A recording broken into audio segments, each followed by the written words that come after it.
on here, EJ. Your timing is fortuitous, Paulina. There's something I'm finally ready to show you. Or rather, someone.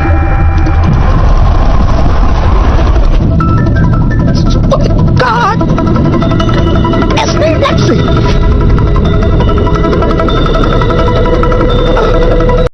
What a cliffhanger. What a cliffhanger, guys. Today was definitely one for the books.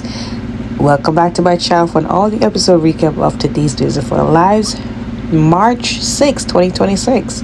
Now, I have no complaints about today's episode. Today's episode was just worth watching. I was on the edge of my seat, especially with Pauline and her mannerisms when she finds out, okay, she has competition, and I'm here for it. Like, time for her to just go back in her corner because she's being too much, especially when it comes down towards EJ. But anyways, let's start off the recap with the beginning of the episode where we see Kayla, Roman, Abe, Paulina. They're there just discussing how they can help Stephanie's case.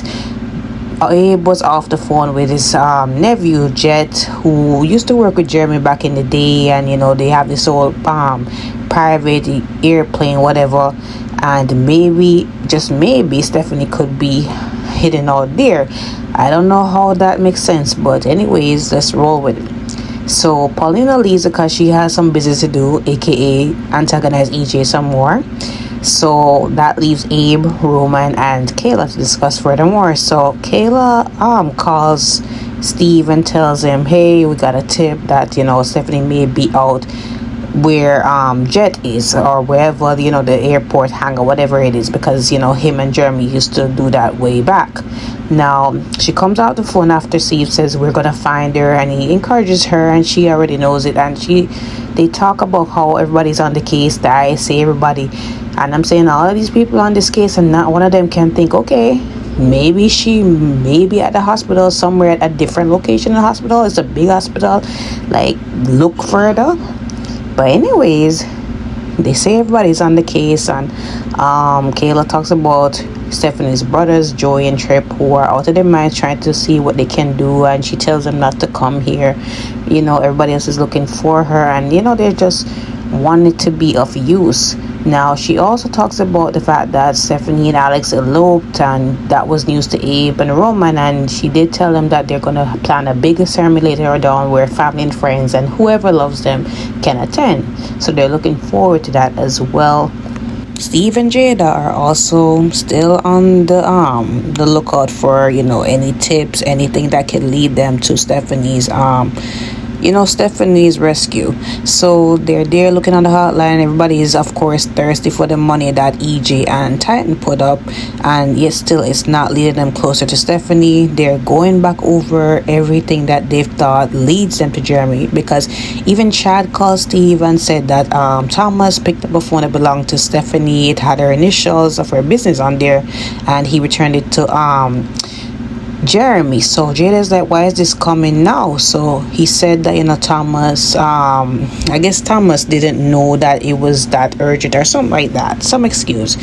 But anyways, you know, they think about it now because, you know, police was tailing Jeremy all along, and, you know, it would be hard to really notice that, okay, the phone came after Jeremy actually escaped. So it just don't make no sense that the phone was there before. So they're trying to see, okay, maybe Jeremy had an accomplice, but then again, based on Marlena's findings of him, he's really a loner. He doesn't really work with anybody, tends to be by himself.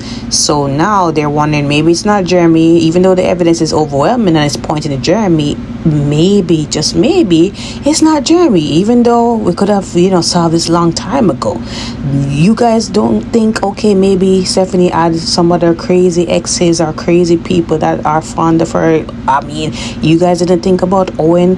I mean, especially that it's not her first time getting kidnapped. You guys didn't think of working that angle yet again? But anyways, let's roll with what they're doing. They look over the footage on Halloween about Jeremy just up in the lab coat, and then they compare it with the person that's in the lab coat trying to stab after Alex, and they see that the person having a mask, and it could be anybody, which they should have done that before, but no, because they're that lazy, they just want to rely on the circumstantial evidence and not do their darn job. And shame on Steve for really just coming late to the game and saying, oh, maybe it's not Jeremy, and after all, like, come on now. At some point, Owen is out there, sees the poster, and he takes it off, and I'm saying nobody even spot him at all. That is the thing about it, nobody did spot him.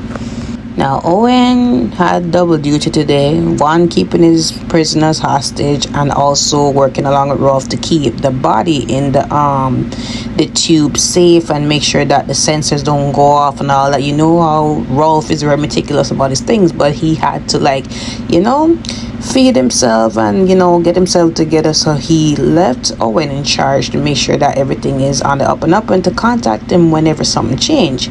Now, he found a ring in the trash can, because we thought that Gwen was going to be the one, but Rolf was the one with the soda can, and he put it into he was going to put it in the trash can. He saw the ring. Stupid thing on Owen's part, because why would you put that there, knowing that somebody might find it? All right, he didn't even put it down the bottom, put it with some rubble, but no, it had to be right on the top. You're not thinking straight, my guy. But anyways, he asks Owen what is all this about. So Owen make up a stupid reason why the ring is there, right? He says that, all right, it's for his girlfriend of 16 years. We've been going together from 2009, but it didn't work out. It fell flat and all that. So Rolf is like, after all this time, like, why would you give up like that? So he was surprised at Rolf being hopeless romantic like that. But he said, other than me being in the lab, I am I'm all for love and all of that. So anyways, he said he needs to give the proposal another chance. So he said okay. So he hung on to the ring. He went back into the room where Stephanie and Jeremy were, which they already were trying to plot their way out of here, try to feed into Owen's delusion, try to get their way out of it. But yet still, that didn't work out well for them.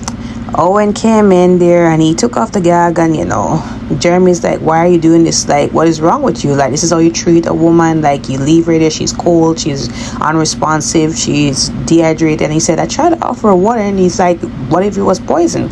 So anyway, she looks at him and she's doing what she told Jeremy she would do, just feed into his delusion. And he was buying it until the sensors beeped off, and then he had to run and tell Rolf, hey, this person is, the lady is waking up.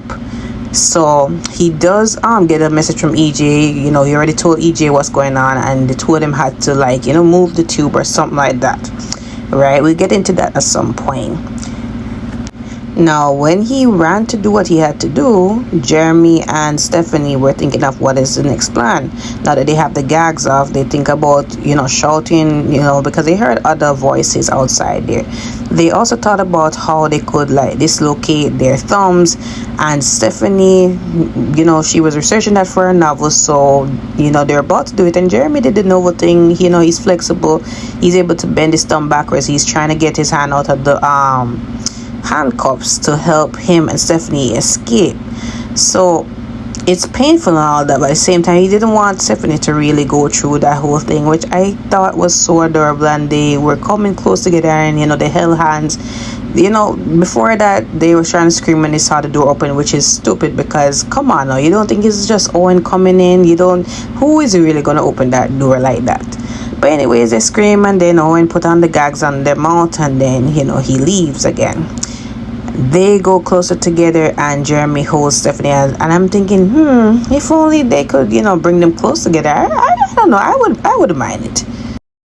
Now EJ and Kat, they're talking, and EJ commends Kat on her work with everything going on with Stephanie and pulling the PR work and all that. So he's trying to reward her by taking her out to dinner. And she said, again, I don't want to have special treatment because I'm doing my work. And he said, you went above and beyond. So they're about to head out, and Paulina, with her annoying self, comes in and like, EJ, we need to talk. And he's like, me and my sister, and they're going out. And she said, no, that's not gonna gonna work because my city manager, my team is here to inspect the lab. So he's like, I thought we were gonna do this next week. And she said, well, it's gonna happen today. And I'm just saying, she's just so rude and arrogant and annoying, because like, you tell the man next week, even though he told you the day before that he would do it, right? He would take you to it immediately, right? And you say, oh no, that can't work for you because you don't have a team. And now you're gonna go on the man time. If I were EJ, I would just walk straight out there, because who the hell she think she is, talking to me like this? Like, I don't understand. I do not like this character, honestly. The way how she treats EJ, and EJ just allows it sometimes. He needs to put her in her place. Now she's there, and you know, she is talking about how, you know, she have proof now that EJ's lab is using up a lot more electricity, blah blah blah. And you know, EJ gets the message at this point from Rolf that she's waking up. So he's stunned at this point, and Paulina's like, what's going on here? So he's like, you know, I have to take you or something. So she said, oh no. So he said, just give me a minute, right? Because she was gonna call somebody to come after what EJ is going on within his lab. Now he said, Kat, we'll have to talk another time. And then Kat, you know, she's in the square or near the pub, and she talks to Rafe to talk about how, you know, EJ is really up to something and they really need to stay on top of it. Now he and Paulina, he said he's gonna take her to it immediately, and she's like, I need my city manager. So he said, that can wait, like, you really need to be here at the lab, and you know, we can't wait on the city manager to do that. So he does bring her, and she's there making up her face and all these, you know, gestures and all that, and you know how Paulina gets over the top. But yeah, let's get into the real ending of this episode, because this was it. Now he brings her to the lab, and you know, as we already saw in the promo what was gonna happen, he brings her into the lab, and she's like, what's really going on here? She surprises Dr. Rolf, who's been in hiding for all this time. And EJ tells Rolf to leave, you know, he needs a moment with Paulina. So Paulina's like, what in the world is going on here? So he's like, you know, Paulina, let me show you who's been here. So he opens a tube, and there is Lexi. So we already know it's not our beloved Lexi, played by Renee Jones. I mean, for whatever reason, she's not coming back, but this is a new lady. Let's hope that she brings what she can bring to the character, because she's a beloved character from, you know, the 90s and all that. So Paulina is choking, she's quaking in her boots, because she's like, Lexi's alive, and you know, all these hysterical facial movements she's doing. And I'm saying, she got competition. She's back. You know, that lady is the love of Eve's life, right?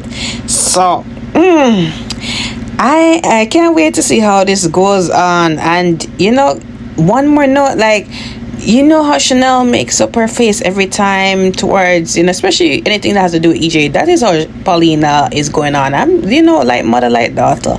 But anyways, guys, comment below your thoughts on today's episode, especially this part.